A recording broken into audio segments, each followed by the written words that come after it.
Hi, this is Subramaniam Shankaran from IEEE. There's a new term with respect to cyber security that is floating around. It's called a cyber blitzkrieg. What is cyber blitzkrieg? Cyber blitzkrieg means it's an cyber warfare. There are a lot of sophisticated tools that are actually involved, and the adversary or the state-sponsored organization is going to attack. Ideally, an critical infrastructure like the energy, water plant, etc., the power generations plants, etc. Okay, so the cyber attack that's going to cause a really and a huge impact to the nation. Okay, that's actually called as cyber blitzkrieg. Now, whenever there is a warfare that is happening between any of the countries, okay, let's say what exactly is happening now between Israel and Jordan, Iran, okay, and Palestine, and the Russians and the NATO, okay. Now, wherever it is happening, okay, in fact, a couple of years back, the United Kingdom government has flagged cyber warfare as the fourth dimension of the warfare. Okay, you have the Air Force, Navy, Army, and the cyber warfare. So every organization is now poised to defend itself against the cyber warfare as well.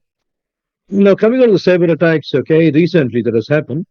So we all know that the archive.org, the internet archive, has been attacked by the hackers, and there has been disclosures of millions of the personal data. In fact, okay, we speak about the GDPR, CCPI, DPDPI, PDPL, etc. So it comes under the law. So we need to wait and see where exactly the problem is. In fact, this is not the first time that the archive.org is being attacked by the cyber hackers. And in fact, recently, a couple of weeks back, also they actually had a problem. Okay, and in fact, we cannot say that they did not really put in any security control in place, but there is always a room for a zero-day attack. Okay, that's the first time that's happening in the world for any of the entities. Okay, we need to wait to get to know what exactly has actually happened. Now, amusingly, there are a lot of sites that offer the remote job for the people, right? And one of the companies hired an employee to do the remote work, and he has been given access to all the internal servers. And of late or recently, they found that the person whom they have hired is a North Korean hacker.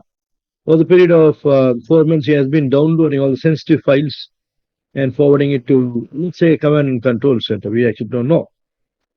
Okay, now any company which is engaged in offering a remote job, okay, we always need to do a sanity check, verification to see the employee whom we are hiring, okay, is a genuine resource. Okay, in this particular case, when the company hired North Korean hacker, there was an impersonation that actually had taken place.